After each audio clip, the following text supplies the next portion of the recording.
Hi friends, Christina here.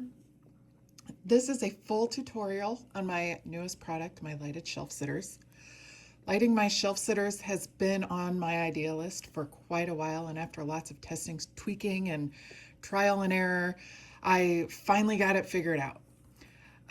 First, let me show you exactly what this is. Though you may know I love using fairy lights in my Christmas ornaments, this is not a fairy light project. These are lighted with LED lights, and I have them so they plug into an adapter and you can plug them into a wall. So this makes this feel like a more permanent piece of home decor. So I also have an inline switch here, so when you turn on the light, it's magic and you have that image that glows that you don't see with the lights off. So I'm going to go through exactly how we wire these, how we put them together, and how this all happens. Okay, first we're going to go through what you're going to be cutting with your laser. These are all the pieces that are included in the cut file. So first it's going to be these 6 layers are what I refer to in the instructions as the artwork layers. So these you're going to cut out of your premium 1/8 inch material.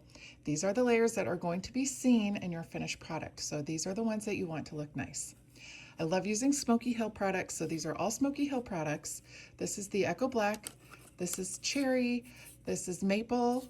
You want something here that's going to engrave nicely. Maple engraves great.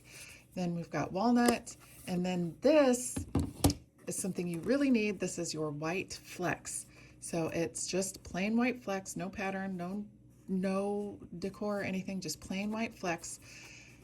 You're going to have 2 layers of this. You're going to have your solid layer, and then the design is going to go behind that layer. So these are the artwork layers. These are the layers that will be seen in your finished product. You're also going to have 2 frame pieces that are included in the cut file. This is the live hinge frame. This is what wraps around the entire piece. There are 2 pieces of them. You can kind of see how they hook together up here, and then you wrap them around, and then they hook together in the bottom. So this is also Echo Black. This is also going to be seen. You want this to be a nicer material as well. Then you're going to have your construction layers. This is your light box construction layers. There's these 3 layers. I used 1/4 inch material for these because you want your lights and your cords and everything that goes in here to have a little bit more room. So I used 1/4 inch material, but this does not have to look pretty. You can use 1/4 inch MDF, 1/4 inch plywood, whatever you have that's 1/4 inch that cuts nice is fine. You don't need to finish it, you don't need to stain it, you don't need to paint it, you don't need to do anything. Just it needs to be 1/4 inch. The back piece, I've went to Echo Black again because it does show in the back. I know it's the back, but you know, people are going to turn it around, so you don't want it to look too unfinished. So I choose the Echo Black. It's nice and very inexpensive. And then you have this little piece. This just, you see this slot here, you need this to thread your cord, your power cord up through.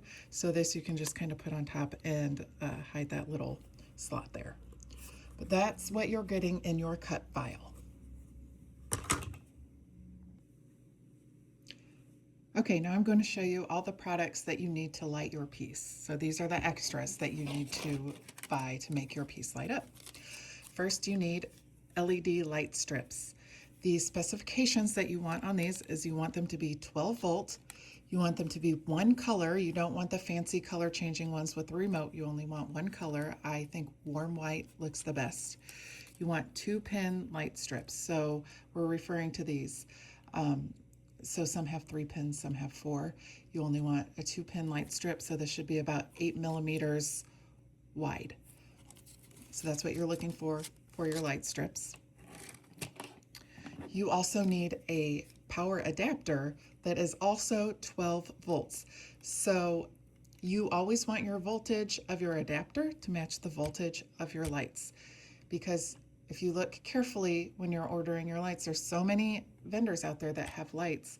Some of them are 24 volts, so you do not want to get 24 volt lights and a 12 volt adapter. You don't want to get a 24 volt adapter and a 12 volt light. You need them to match. So I think 12 volts works great. So do 12-volt lights, 12-volt adapter. Also on your adapter, look for something like an ETL rating or a UL rating. I like to get these in multi-packs, so I have listed in the directions a 5-pack of these. And yes, you can scour Amazon and you can find less expensive options, but the ones that I found were less expensive did not have this rating here. So that's, for me, it was something that was kind of important and gave me a lot more confidence in my product since I am going to be selling these in my boutique. I wanted to make sure that I had something that did have that rating on it so I know that I'm giving them a quality product. But you know, you can shop around and see what you can find. This is also something that you need. This is a pigtail connector. This is a 12.1 by 5.5 barrel for your adapter. You need it to make sure it fits into these. What I'm plugging this into here is your switch. This is actually optional. I like to be able to just switch my shelf sitter on and off. If you do not have the switch, the only way to turn it on is just to plug it in, which if you're okay with that, that's totally fine. You can just plug it in to turn it on. I just like to have the option to be able to switch it on and off. And then that plugs into your adapter. The other thing you need, this is your connector. This is what you're going to connect your LED light to, and then you're going to connect your red and black wires into that. So that's how you're going to actually connect your LED lights to your power source. So there are lots of different styles of connectors. I tried several out. They work. This is just the one that was the most straightforward and foolproof, I guess you could say, because you know they have the screws, so you can just unscrew, put your LEDs lights, put your wires in, and then just screw them back down. So I really like these. Again, there's other options out there if you want to play with different options, but these are the ones that I recommend and that I'll be showing you how to use. You also need some screws. These are 4 by 5/8 screws. So this is what the file has screw holes for. If you look on the back, there's these screw holes up there. This is what these holes are sized for. So if you get a different size screw, you will have to adjust these holes. But the reason I have the back screwed in, if you'll look, I have the back screwed in here, and I do not have it glued in because I'm just planning for the wires in here. You know, I don't want to say I'm planning on it to fail because hopefully it doesn't, but you know, things happen. What if they pull this out too tight? What if they drop it? What if you just accidentally didn't get it connected right and then the lights don't work anymore? It's a lot easier to just unscrew the back and fix it rather than having to mess with trying to unattach a glued on piece. So we're just planning for the just in case. That's why we have screws instead of gluing it on. But those are the extra pieces that you need to buy, and they are all listed in the instructions. For adhesives, I like to use the medium Star Bond. This is just super glue. You might have a favorite that you like to use as well, but this is what I use to glue my layers together. For the frame, for the live hinge frame, I use strips of 300 LSE 3M. This is a stronger 3M than the 467. Yes, it's a little more expensive, but it's worth it because it just makes you feel like your frame is really on well and secured well. I also like to buy it in the sheets rather than the rolls because I just put these in a paper cutter and slice the strips. So that's how I get my strips for the frame piece. Okay, let's get to the construction. The first step you're going to do is you're going to glue together layers 1 through 6. So remember, that's your 2 flex layers. You have the design on the very back, and then you have your solid piece over that.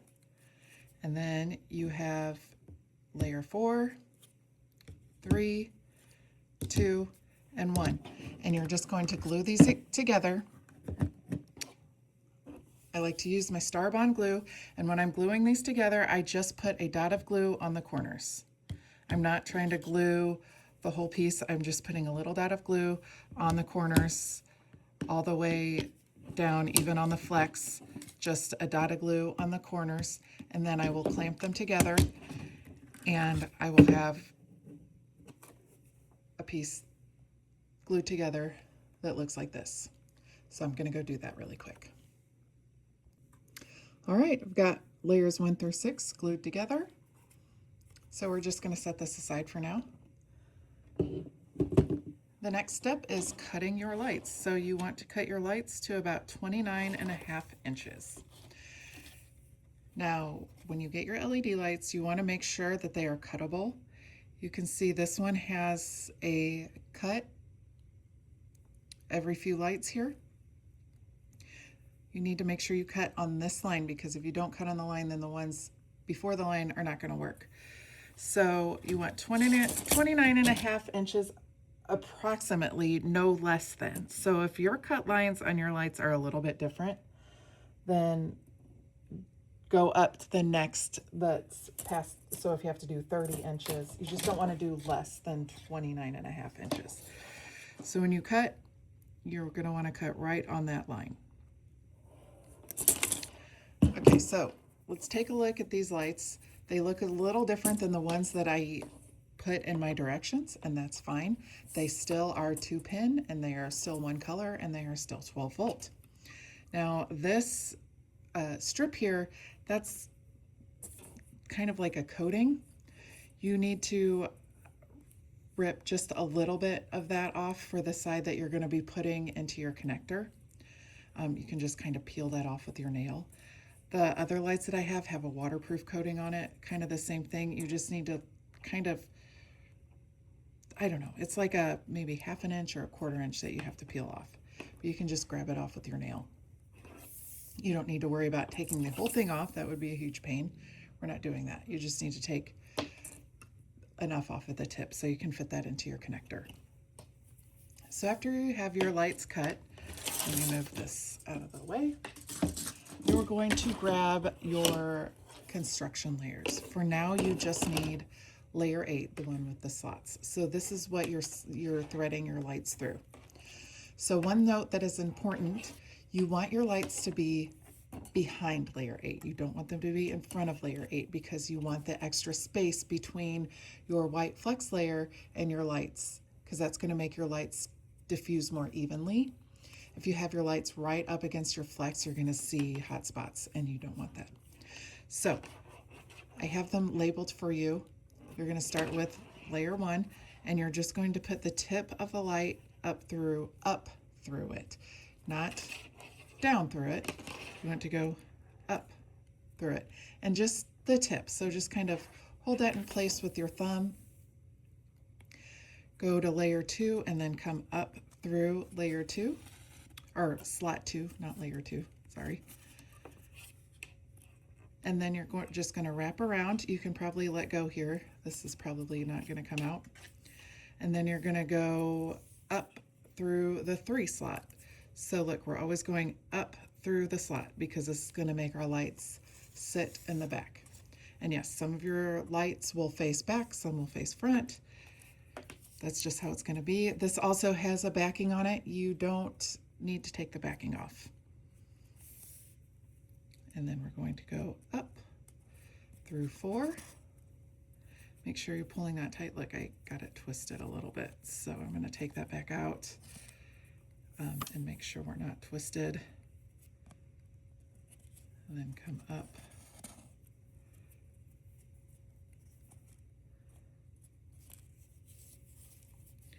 And then we're going to go through 5 the same way. You're going to go around, and then 6 is your last one. You're going to go up, and then you have this slack here, and this is where I peeled off my little coating here. Okay, so that's what your lights should be. Again, notice how they are on the back side. They are not laying across the front. And make sure you don't get your lights caught on any of these edges. Make sure they're pulled snug around. Okay, so next you're going to take your connector. This is what your connector looks like. You can see there are flathead screws here. So you're going to need a small flathead screwdriver. The pack that I ordered actually came with a little flathead screwdriver. If you look at the ends, this is what the end looks like that you're going to fit your LED strip in. So if you look here, you can see there's these little feet here. Your lights are going to go under those little pads. So these copper pads are what you want under there. So you're going to slide them in. And if you look down here, if you flip it over, you can see that you want your lights to go under that. If it looks, I'm trying to show it to you the wrong way. If it looks like that, that is not correct. You want to not see those little feet pads from the bottom. You want your lights to go under them. Okay, so we're going to screw these down as tight as they can get. Actually, I take that back. I said screw them down as tight as you can get. You don't really want to go as absolutely tight as you can get, but you do want them to be tight, but you don't want to damage the lights. If you go down way too tight, then yeah, you can damage the little copper pads that the feet connect to. But you do want it to be firm because you don't want them to pull out easily. So if I give it a little tug, it seems pretty secure. Now the other side that has these terminals, that's where your wires are going to go. So this is where you grab your pigtails here. That's what they call the DC pigtails. And you can see these have a red and a black wire, and the tips of the wires are already stripped, so you do not have to strip them. Now, you may get these in and have trouble connecting them and decide that you want to take a wire stripper and strip off just a little more of this coating, but I have not had to. If you look at your light strips, you will see where it says the positive on one side and the negative on one side. Now, this is very important. Red is positive, black is negative. So you have to put the red on the red side and the black on the black side. If you have them reversed, your lights will not work. I've also learned that it is better to kind of unscrew these as loose as they will go without the screw coming out, because it's just easier to get your wires in. So I loosen them as much as I can without them actually coming out. And then I make sure I'm gonna double check, red on top, black on bottom. And you're going to just shove these in as far as you can go. And then once you feel like they're in, you're going to take the screwdriver and you're going to screw your screws back down.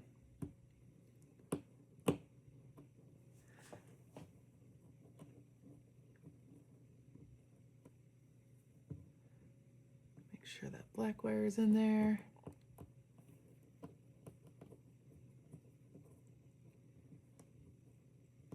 Okay, I think I got it.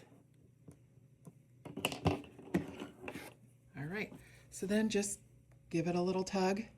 You don't want to yank it because you can yank them out, but give it a little tug and it feels like it's in there.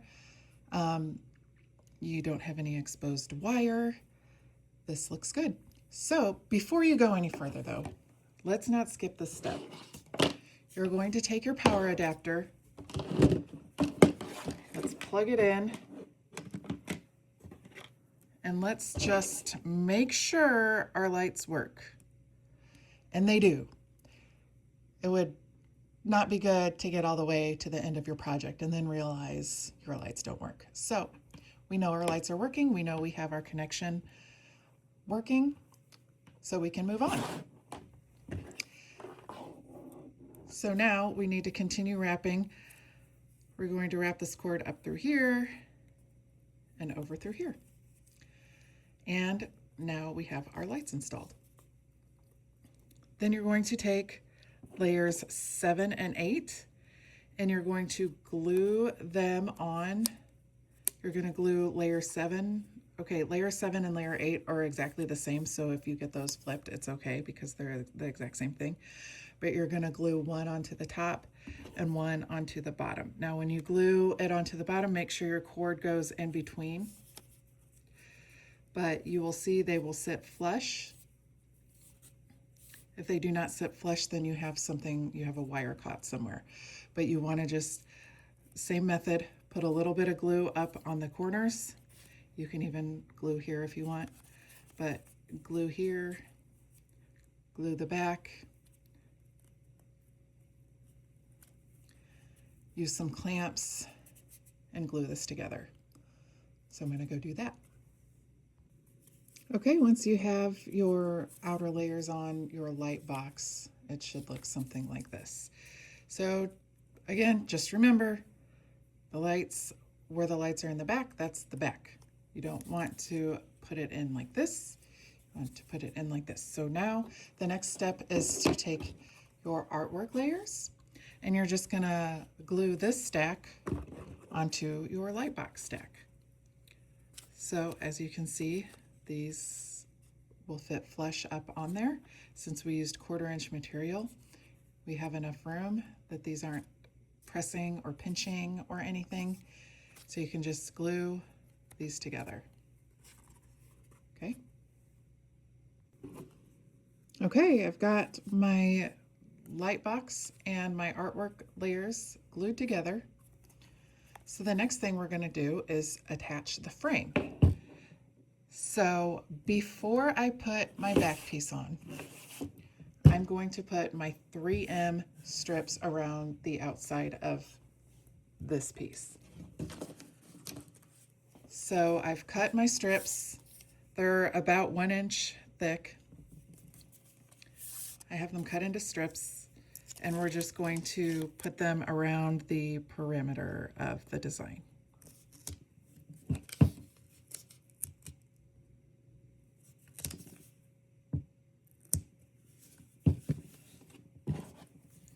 Takes a little bit less than 2 strips. So once you get the second one on, just cut it.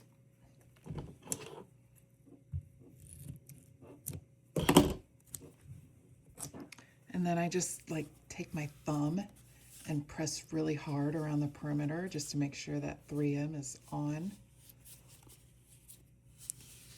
Okay. Now the reason I did this without the back piece on is because I want the back piece to be removable. So I didn't want 3M on that piece. So to put the frame on, we're just gonna kind of loosely set it here. And we're gonna set this down flat. Actually, we're gonna take the 3M backing off first. It's easiest to put the frame on when you have a flat surface, so that's why we're not really pulling the power cord out and attaching that and attaching the back of the frame and all that. We're just gonna put the power cord back there, and we're going to line this up. You can screw this on now if you want. You'll just have to unscrew it, but if you want to really keep it in place, you could screw it on just so it's there, but I think it's easiest just to line it up, set it down flat on a flat surface. Then you're going to take your 2 hinge pieces. You're going to find the opposite ends, and you're going to connect them together at the top. So press down and press down. And then you're just going to pull them down and have them meet at the bottom. Oh, I pulled that one a little too much, so I gotta pull it off a little, and then, yeah, have them connect down at the bottom. And then kind of push them down against the table so you know that they're gonna be flush. And then press all around. Okay, so then I pick it up.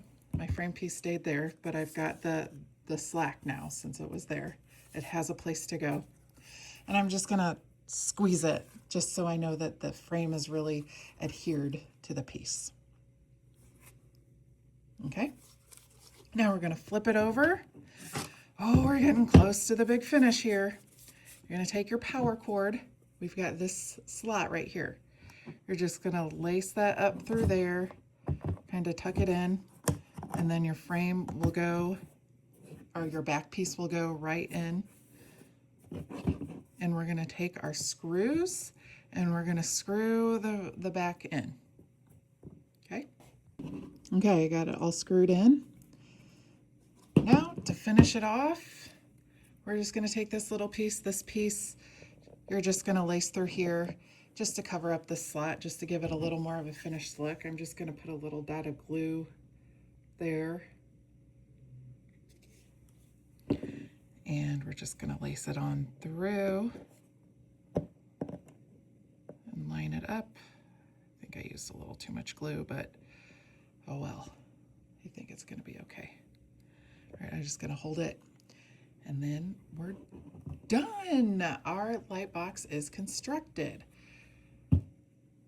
So then you would take your switch. This is, like I said, this is optional, but this is the on-off switch. These are listed in the description as well. But this is gonna let you turn it on and off without plugging it in, or without having to unplug and plug it all the time. So this will fit right back here. It does take some force to get in, but these are the correct adapters. And then we will plug it in. Take your adapter, plug it into your switch, and let's see how we did. I'm plugging this into a power strip I have right over there. And it works. I must have the switch on. Let's turn it off, turn it on, and it's done. It's beautiful. I'm so excited to do more designs of this. I've got one more coming out soon, and then I need to design more. But I hope you love these. I'm excited to see how these do in my boutique, and I'm excited to see how you guys like making these. Thanks a lot for watching.